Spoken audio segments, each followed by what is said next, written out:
Tala flaval fa boponga momoa tala fau mai lisi o fonga le la mua. Mole nei tai au se fulumalfa o ke tōpalua a whelua 5.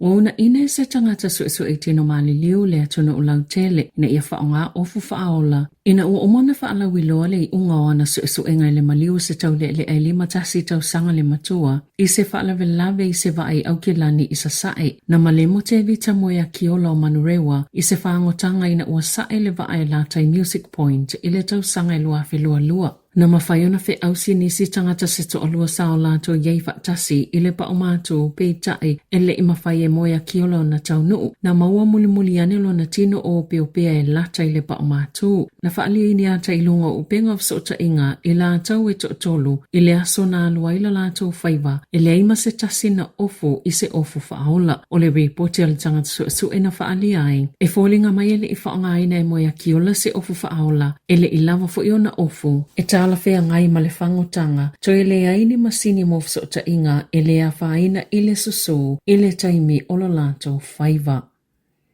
O whaalielo fiso la fonga, to salava pe la ititi se ai tala fo sa tangata i la fonga, ia sila fia o le a telefonia tu lava ia i le ofisa. O matua sa ili whaatapito i le matanga luenga o la fonga, tangata ua tuana ia so i tatau na tutongi la fonga ai le i tutongi na tu lava, ona o se tau mawhainga ina ia ao uma ai talafu, lea ua ta ua tu samale se fulu biliona tala, e amatau na wili momo i tangata i le i tutongi na la fonga o le tau o loa ma au nanga, po le GST, whaapea malafonga whalwhainga luenga, tu salava peni tama i ai tā lafu. Ona e nau ina ia tāo fieli te leo ai tā lafu. Talo mai la so iwa o ke topa, na amata wala awaile ofisa i tangata pea malta i awhi tā la ai tā lafu, e le wao leono masina malele matau sanga, o tangata uasilia malta isfulu awhi tā la, o le atu i eile la pata inga, i leono awe le wha amasinonga, o le tangata e le talia le wala au, o le asia tu iai. A whai e le maulava, o na ave ese loa lea le matanga luenga o tupe, mai a lātou te o ngā tupe. Na saunole pale mia Christopher Luxon, o ia e tu ua vanoa, i le whaatino le komisio whainga pālota, o pālota whainga malola i tipu o pūlenga whaaloto i whale. O whainga pālota i e tutono New Zealand, e whaatau taia lava i pūlenga nuu, mai fili lava i pūlenga nuu te itasia lātou lava sui whai pālota. O whainu merena whaalauloi la songfua i whainga malola i te New Zealand, o le pālota i le nei tau sanga, e tolu walu pasene tangata na pālota, whaatusa i le whaalua pasene, i le tau sanga i lua awhelua lua, na sauno le polesili le tau mau Scott Neglen, wa lewa no la tau wala au ina ia whaia se suinga, ma ua mo o mia lava le wawe whaia, na sauno Sam Proton. Leana whaia ina ilo na tofi pule nu o mo Selwyn, o se tasi o mafua anga le paua le numero o tangata pālota, o na ole whaonga le awala le la fwai pepa pālota, i se vai tau o le malo selva te kono losi, mai mawhai na fsosoani le awala leo lo whaia le komisi. Mo ia whai ngā pālota i lea tunuu, o se manatu o lo o langolango ina e Luxon, ma o lea ua whaanga solo whaatala noa ngā minista ma pulenga whaaloto i whale New Zealand, ma e iailo na manatu, e mo umia le waava ai i vaenga o lo o whaanga lue ina i whai ngā pālota, ma le awa iai o le komisi o whai ngā pālota lea tunuu. I le saililinga i finangalo o tangata pālota o le atunu na whaia le One News se ta o le variant poll o whaamawina i le pa o maa wa lalo le langolango tangata ita o le National ma le Labour. Sa fasilingi eina tangata pālota, pe lātou te langolangoina pe le langolangoina le whaatau tainga e Christopher Luxon. O lona tofinga pāle mia ma Chris Hipkins, i lona tofinga ita o le Labour. Tolu walu pasene na ioe o lo le leile whaatinonga luenga Luxon, ai 5% e le langolangoina, mai tau ese le se fulu wha pe -14, ma o se fwai numero pito pa ua wha amawina mo se pale mia, whalua pasene e talitono, o lo o le leile wha atinonga Hipkins ai whaatasi pasene e talitono e le o le lei, ma e wha opopo le tasi, ai tolu wha pasene le langolango mo le National, tolu lua pasene mo le Labour, se fulu tasi pasene mo le Green, iwa pasene mo le New Zealand First, ai valu pasene mo le Act, tolu pasene mo le vaenga wha upwhaia Māori, o le saililinga lea na whaia i le vao lea sofa, ma lea sovalu o ke topa.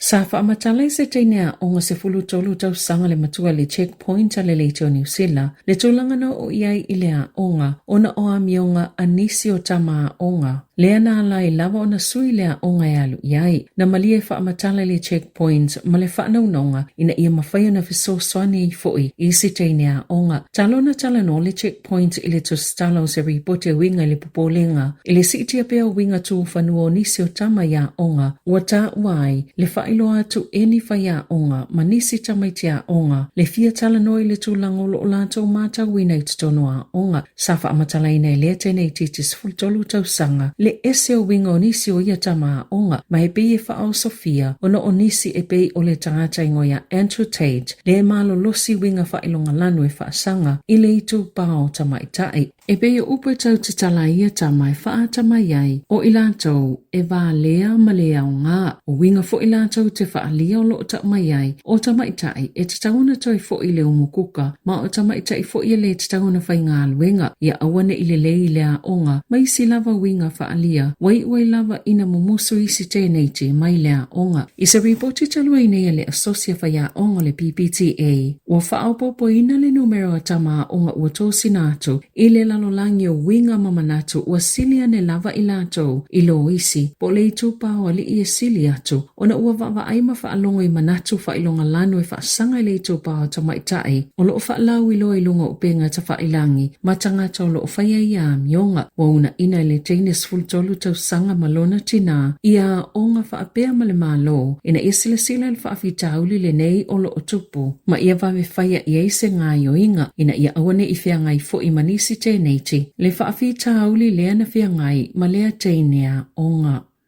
I whawhato New Zealand, na whaaliele au onanga o whalipuipuia Israelu, e lata i le lua fe tangata Palestina o whaasaoloto o se vaenga o le malilianga e tau fia i le taua, na whaasaoloto e le Hamas hisi tangata, e to olua se fulu Israelu ia na tutoe o lo soifua pea. Ai wasainia Presidente Donald Trump o le United States, whaatasi manisi o taitai o le laulangi, se malilianga o le file mui kasa, i se fono i Sharm el-Sheikh i Aikupito, e se lia malta olua se fulu taitai o le laulangi o lo awai le fono, e au fiai King Abdullah o Yoritana, Presidente o Take, taitai o Qatar, Presidente o Falani ma le palimi o Britania, e le uiai le palimi o Israelu ono le aso malo lo le au iutaia, pio na whaalia lo na ofisa, sa iei fo i le whailau tusi o malo o whaatasi, Presidente o le Unia Europa, ma le palimi o Italia, na asia momo e Trump Israelu o le ifa awawi Aikupito, na una ina ia Trump taitai, ina ia ngā lulue mo se file mu, i Palestina na ia sauno ai, o le taimi e toi whawai le atonu, a o le i whaatonu ina le fono, na sauno le minister al vai whafo Aikupito, e tāua tele le whaatino ato atoa Israelu ma le Hamas, o le vaenga mo le malilianga e tau fia i le taua, ina ia mawhaio na a mata whiutanga inga mo le vaenga lo na lua le malilianga, whaatasi ma le langolango sua taitai o le laulangi, i lalo le vaenga mo le malilianga, o le whaasolo mo li ese leo vaenga awa Israelu, mai nisi o vaenga o kasa, whaatanga i le whaita wafi o Palestina i kasa, e toi fo i atu o lātou ainga, mai ni vaenga na whaamalosi o na whaasosola iai. Tā pena whaala potopotonga i momoli atu le tele o fisosoani na tau fia i masina o atua nai. O le isi vaenga o le malilienga, o le ave esea leo au upenga le Hamas, whaatu se whainga malo i le mai o le taua mo kasa, ma whaafia ngai mamata upu i leo ese mai o Israelu mai le territory, na sauno Trump, e le ise mata whaio i le Hamas, i le piliota atoa le itono kasa, e to asfulu lima sui o se komitia Palestina, e le ini o la tupi itanga ini vaenga i Palestina, mo ua o mafo ina siake Israelu, o le awa aia mata upu umai tono kasa yaso taitasi, o le aia le langolango ma le vaenga mai se Board of Peace, po o se komitia o le file mo, pio na fautua ina e Trump, la tau te vaia le whaatinonga vaenga taitasi o le malilienga. O se tasi o whaafita au li tele, o le sa ilinga o le atupe mo le toi whaunga o kasa, o se whai numera tau mati al whalitupe o lalangi ma le fuafuanga Aikupito, e mo o mia e kasa le tusa ma le iwa lua tesi ma le whaapiliona Tala, pe a whaalileu i tupe New Zealand, wa fuafua Aikupito e tali malo i se fono mo le toi whaunga o kasa i le masino o Novema, o le nei tawana a mata ina ua whaiele o sfainga le Hamas, Ile aso fito o ke taupalu a whelua tolu. Mawhase o tia ile tu samalito a whelua se lau i te tono Israelu. Ave whaapango ta ile tu olua se lau 5 tasi. E tu sai mawhaamomonga Israelu. Ile tali ato Israelu na whase o tia ile silia. Ma le tu onos fulfitu afe o Palestina. E tu sai mawhaamomonga. Ma le tu sa malilua tesi malilua miliona o tangata. Wale ai ni fale enono foai. Ita alonga.